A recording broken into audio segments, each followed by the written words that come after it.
Everyone, welcome to Raj economics and commerce classes. मैं हूं नीरज कुमार और आज मैं आप लोगों के बीच डिस्कस करने वाला हूं MCQs on elasticity of demand, है ना। हम लोग बेसिकली सीयूटी यूजी इकोनॉमिक्स 2024 के लिए प्रिपेयर्ड हो रहे हैं, है ना, जिसमें आज डिस्कस करेंगे elasticity of demand, that is price elasticity of demand, उसके एमसीक्यूज। जितने भी वीडियोस मैं अपलोड कर रहा हूं सीयूटी यूजी से रिलेटेड, कृपया करके उसको उन वीडियोस को देखा करें, है ना। इलास्टिसिटी ऑफ डिमांड का वीडियो पिछले क्लास में अपलोड कर चुका हूं, तो अभी उस पे एमसीक्यूज देखेंगे, है ना।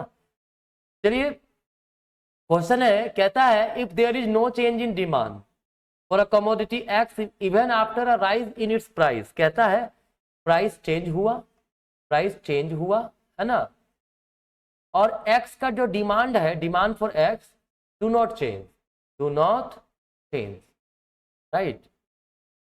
क्या बोलेंगे इसको, पता होगा। परफेक्टली इनइलास्टिक डिमांड के केस में जब डिमांड का वर्टिकल होता है, प्राइस मान लो यहाँ इतना डिमांड हो रहा है, प्राइस बढ़ के इतना हो गया, तब भी वही प्राइस, है ना, तो तभी वही डिमांड, प्राइस घट गया तब भी वही डिमांड, ठीक है।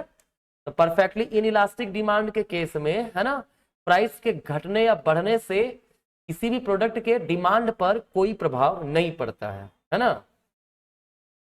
नेक्स्ट क्वेश्चन है, the elasticity of demand for a product will not be higher. ठीक है, मतलब किस सिचुएशन में इलास्टिसिटी ऑफ डिमांड हायर नहीं होगा।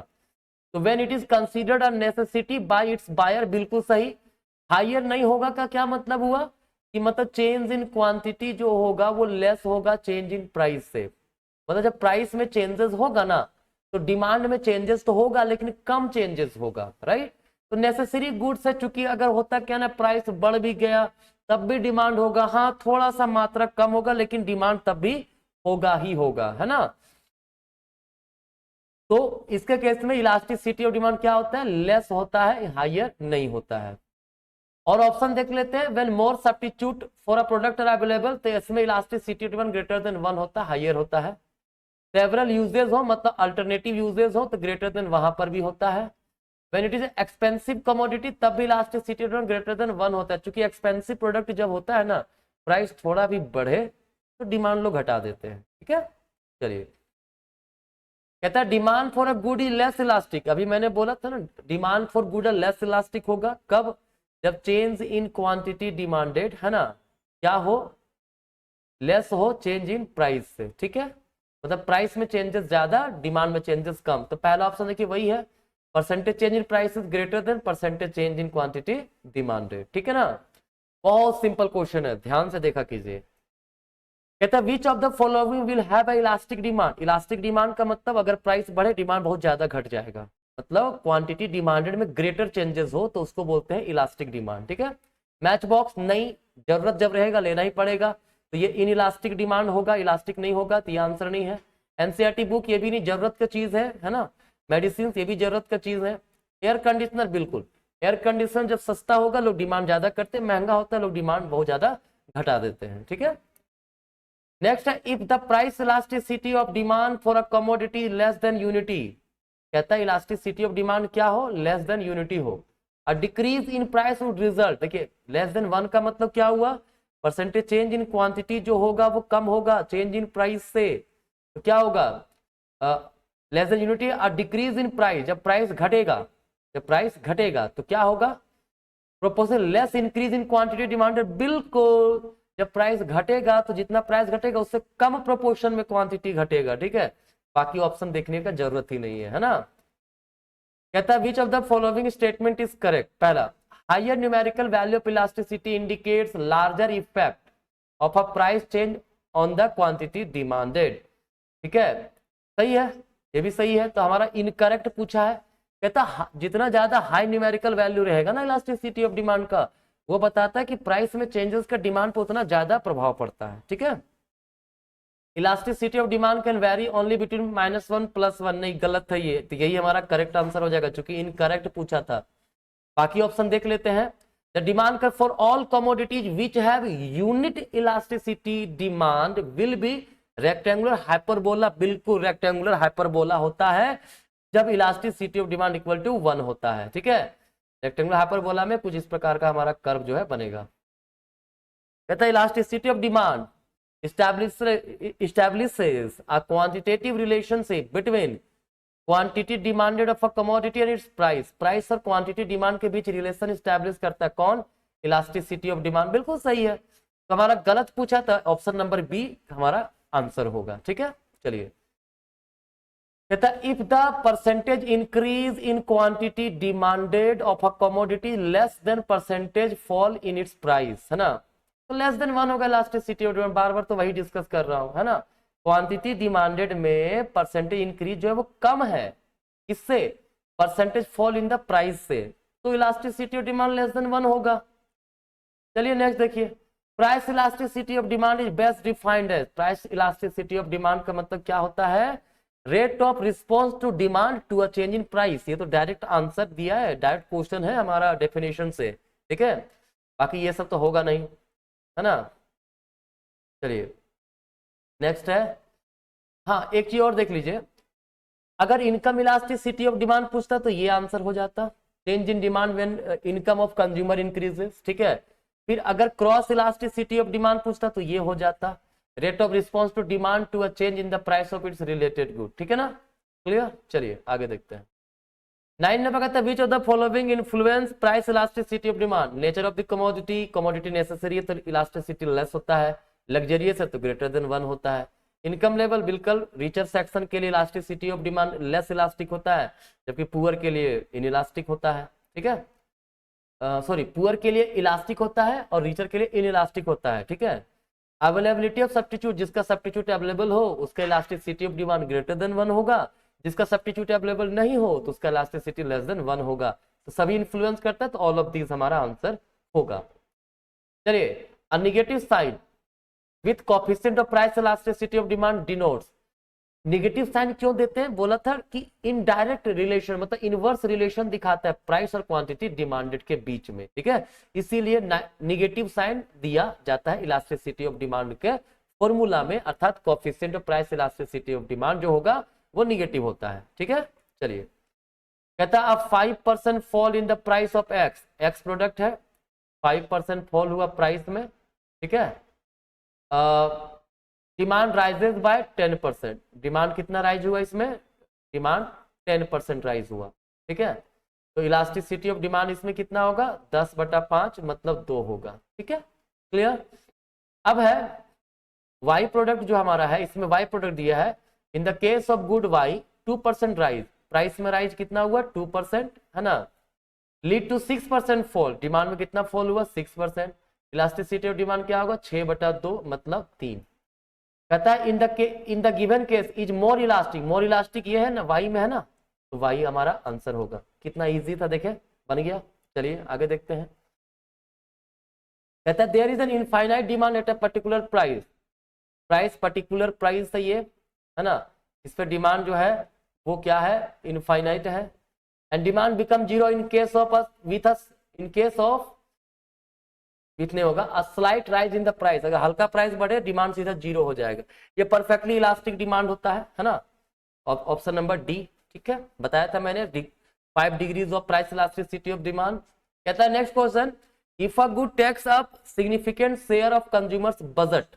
अगर कंज्यूमर बजट जो है वो ज्यादा अच्छा खासा पोर्शन लेता है, इलास्टिसिटी ऑफ डिमांड उसमें हाईली इलास्टिक होगा, ठीक है। देखिए, आप अगर महंगा हो गया तो क्योंकि आपका मैक्सिमम बजट जो है वो चला जा रहा है किसी प्रोडक्ट में, तो महंगा वो तब खरीदो ही नहीं पाओगे उस चीज को आप, नहीं तो फिर नेसेसरी गुड्स कैसे खरीदोगे, ठीक है। तो लग्जरियस गुड्स होता है जो बजट का अच्छा खासा पैसा खर्च करता है, ठीक है, लग्जरी, है ना।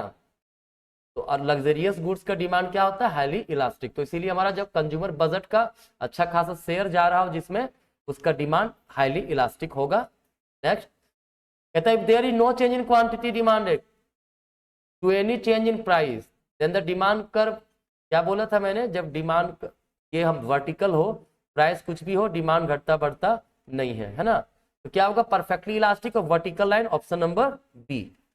Next if the demand for a good is made by a rich consumer it is demanded, its demand is generally, क्या होगा, रिच आदमी अगर कोई प्रोडक्ट का डिमांड करता है ना तो उसके लिए डिमांड लेस इलास्टिक होता है, क्योंकि महंगा भी होगा तब भी खरीद लेगा, रिच है भाई, सस्ता हुआ तब भी खरीद लेगा, रिच है, हम लोग जैसे तो नहीं है ना।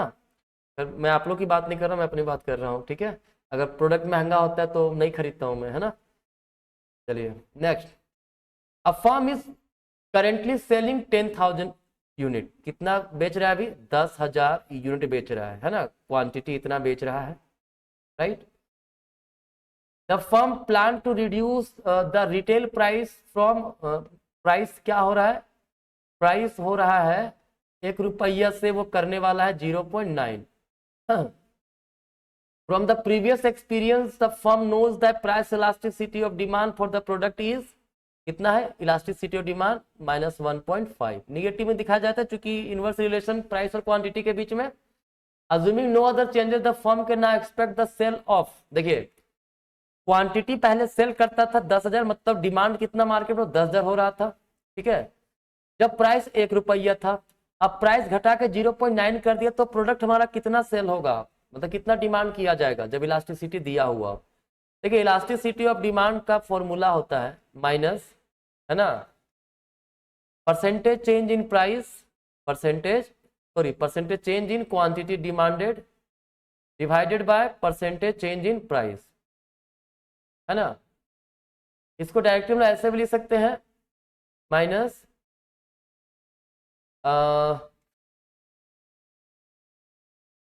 क्या हो गया, देखिए इलास्टिसिटी ऑफ, हम लोग यहाँ पे नहीं परसेंटेज नहीं लिखेंगे, क्यों कि माइनस में ऑलरेडी लिखल तो है ये है, ठीक है।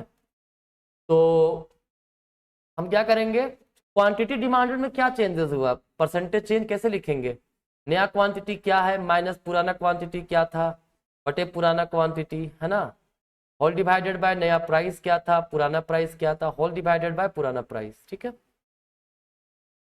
नया क्वांटिटी हमारा क्या है वो तो पता नहीं हमको, तो एक्स लिख देते हैं वहां पे। पुराना क्वांटिटी कितना था, 10,000 था, 10,000 राइट, बटे 10,000 पुराना quantity, whole divided by price हमारा नया 1 है, सॉरी 0.90 है, पुराना कितना था 1 था, बटा 0.90, है ना, सॉरी नया तो पुराना तो 1 था ना, पुराना 1 ही लिखते हैं, बराबर इलास्टिसिटी ऑफ डिमांड कितना दिया, -1.5 दिया हुआ है, ठीक है। चलिए मैं इधर इरेज कर रहा हूं, बस ये बना दे रहा हूं यहाँ पे, ठीक है। स्क्रीनशॉट पहले बैक करके लिख लीजिएगा फॉर्मूला, अगर नहीं पता होगा तो, है ना। चलिए तो क्या करेंगे इसको, देखिए तो अगर इसको सॉल्व किया जाए तो x माइनस 10,000, 10,000 नीचे ले आवे, हाँ, इंटू 0.901 माइनस हो गया तो -0.1 होगा, इक्वल टू -1.5, ठीक है ना। क्रॉस मल्टीप्लाई करेंगे तो माइनस माइनस कैंसिल हो जाएगा, x माइनस 10,000 बराबर इधर 10,000 इंटू 0.1, ठीक है, तो कितना हो जाएगा 1,000 होगा, 1,000 गुना 1.5 तो 1,500 आएगा, आप लोग कैलकुलेट करके देख लीजिएगा। x बराबर क्या हो जाएगा 11,500, आंसर हमारा 11,500, ऑप्शन नंबर डी होगा, ठीक है ना। चलिए 17 है, the demand for meal at a medium price restaurant elastic, जब डिमांड मीडियम प्राइस है वहां इलास्टिक है, तो if the management of the restaurant is considering rising price, price rise करेगा डिमांड ज्यादा घट जाएगा, इलास्टिक है प्राइस बढ़ेगा डिमांड ज्यादा घटेगा, तब proportional larger fall in quantity demand, option number A हमारा आंसर होगा।